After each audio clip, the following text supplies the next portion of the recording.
जिस शहर की चमकती सड़कों पर लोग लग्जरी गाड़ियों में घूमते हैं, जहां शामें रेत पर लहरों के संग डूबती हैं, वहां एक रात ऐसी भी आई जब दुबई एयरपोर्ट के वीआईपी डिपार्चर गेट पर इंटरपोल की घड़ी एक भारतीय नाम पर अटक गई।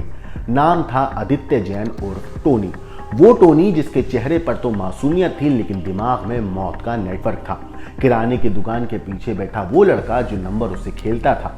जिस घर में नमक भी हिसाब से चलता था, वहीं से निकली राजस्थान की सबसे बड़ी डब्बा किलिंग रैकेट की कहानी। एक ऐसी क्राइम थ्रिलर जो इश्क से शुरू हुई और इंटरपोल की रेड कॉर्नर नोटिस तक जा पहुंची। शुरुआत हुई एक प्रेम कहानी से। एक ऐसी महिला जो 2 बच्चों की मां थी और उसका पति मस्कट में मजदूरी करता था, लेकिन जब मोहब्बत का चेहरा जुनून ओढ़ ले तो अगले पड़ाव में सिर्फ खून, धोखा और हवालात मिलते हैं। टोनी पहली बार उसी रात पुलिस की गिरफ्त में आया जब उस महिला ने उसके खिलाफ रेप का केस दर्ज कराया। लेकिन पुलिस को क्या पता था कि ये गिरफ्तारी दरअसल क्राइम वर्ल्ड के लिए जन्म की एक दस्तक थी। जेल में मुलाकात उसकी हुई रिच पाल से, वो हार्डकोर क्रिमिनल जो कानून की किताब नहीं, गन की ट्रिगर से फैसले करता था। यहीं से टोनी बना वसूली मास्टर। जेल की दीवारों में बंद था, लेकिन उसका जो शरीर था वो जेल से बाहर था, क्योंकि उसका दिमाग उड़ान भर रहा था, अजमेर से लेकर सरदार शहर तक। लेकिन ये कोई आम कॉल नहीं थी, ये था डब्बा कॉल। एक ऐसी तकनीक जिसमें कॉलर और लोकेशन दोनों नकली होते हैं, पर डर असली। वसूली की ये नई दुनिया वीपीएन से चलती थी और उसके पीछे मास्टरमाइंड था टोनी। जेल से छूटकर टोनी अपनी गर्लफ्रेंड के साथ दुबई गया, ट्रैवल एजेंसी खोली, लेकिन असली काम था लॉरेंस बिश्नोई गैंग के लिए डब्बा कॉलिंग करना। धमकियों की स्क्रिप्ट इंडिया में लिखी जाती थी और रिकॉर्डिंग होती थी दुबई के उस ऑफिस से जहां खिड़कियां सिर्फ बाहर देखती थी, अंदर नहीं। नवंबर 2024 में राजस्थान की 5 हस्तियों को एक कॉल आया। शुरुआत में किसी ने हल्के में लिया, लेकिन जब सच्चाई सामने आई तो सबके होश फाख्ता हो गए। वसूली, धमकी और साइबर क्राइम का इतना शातिर जाल जो सिर्फ एक इंसान चला रहा था। नाम था उसका टोनी। दुबई से वो सोच रहा था कि आर्मेनिया की उड़ान भरकर फिर से गायब हो जाएगा, लेकिन इस बार इंटरपोल तैयार था। रेड कॉर्नर नोटिस ने वो कर दिखाया जो राजस्थान पुलिस सालों से चाह रही थी। टोनी गिरफ्तार हो चुका था, लेकिन उसकी कहानी अभी खत्म नहीं हुई थी। एक किराना दुकानदार का बेटा जो बना इंटरनेशनल गैंगस्टर। प्यार से शुरू हुई कहानी अब ग्लोबल वसूली रैकेट में बदल चुकी थी। लेकिन ये तो बस शुरुआत है। असली सवाल ये है, टोनी अकेला नहीं था, पर असली बॉस कौन है और दुबई से दिल्ली तक फैले इस नेटवर्क की जड़ें कहाँ हैं? जवाब मिलेंगे, लेकिन एक एक परत खुलने के बाद। तो वीडियो को अंत तक जरूर देखिएगा, क्योंकि इस वीडियो के आखिर में आपको बहुत कुछ हैरान करने वाली बातें पता चलने वाली हैं। नमस्कार दोस्तों, मेरा नाम है मोहम्मद आसिम और आप देख रहे हैं क्राइम तक। रात के अंधेरे में कोई खामोश सा साया दुबई एयरपोर्ट की चमचमाती रोशनी में दाखिल होता है। उसका पासपोर्ट स्कैन होते ही एक अलार्म बज उठता है। अगले ही पल इंटरपोल की टीम उसे दबोच लेती है। चेहरे पर कोई शिकन नहीं, मानो वो जानता था कि आज ये होना ही है।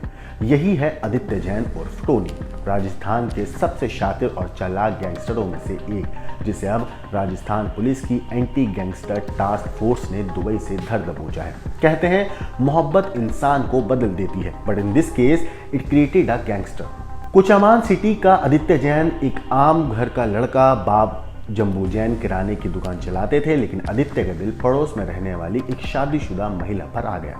वो महिला 2 बच्चों की मां थी और उसका पति मस्कट में मजदूरी करता था। ये रिश्ता जैसे जैसे परवान चढ़ा, वैसे ही मुसीबतें भी बढ़ने लगी। पति को भनक लगी तो उसने अपनी पत्नी को मस्कट बुला लिया। लेकिन इश्क में पागल आदित्य ने मस्कट की तरफ निकल पड़ता है। वीजा नहीं मिला तो दुबई में ही अटक गया और वहीं से शुरू हुआ टोनी का पतन। महिला भारत लौट आई और 2017 में आदित्य पर रेप का केस दर्ज करा दिया। गिरफ्तारी हुई, जेल गया इसके बाद ये शख्स, और यहीं उसकी जिंदगी ने वो मोड़ भी लिया जिसकी कहानी अब तक अंधेरे में छिपी हुई थी। पर्वतसर जेल में आदित्य की मुलाकात हुई रिचपाल से, एक ऐसा क्रिमिनल जिसे सिर्फ क्राइम की दुनिया ही नहीं बल्कि उसका जो सिस्टम है वो भी बाखूबी आता था। अंदर ही अंदर दोनों ने ठगी और वसूली की प्लानिंग शुरू कर दी। रिहाई के बाद आदित्य ने आर्य समाज मंदिर में उसी महिला से शादी कर ली जिसने कभी उस पर केस किया था। अब दोनों साथ थे और उसका दिमाग पूरी तरह से अंडरवर्ल्ड के नक्शे पर चलने लगा। अजमेर जेल में बंद रिचपाल को आदित्य ने फोन पहुंचाया। 27 नवंबर 2018 को रिचपाल ने खुद को पुलिस अफसर बताकर सरदार शहर के व्यापारी शिवरतन सराफ से 5 लाख रुपए वसूल किए और फिर 6 लाख अपने किसी और आदमी के खाते में डलवाए, मगर ये सब ज़्यादा दिन चला नहीं।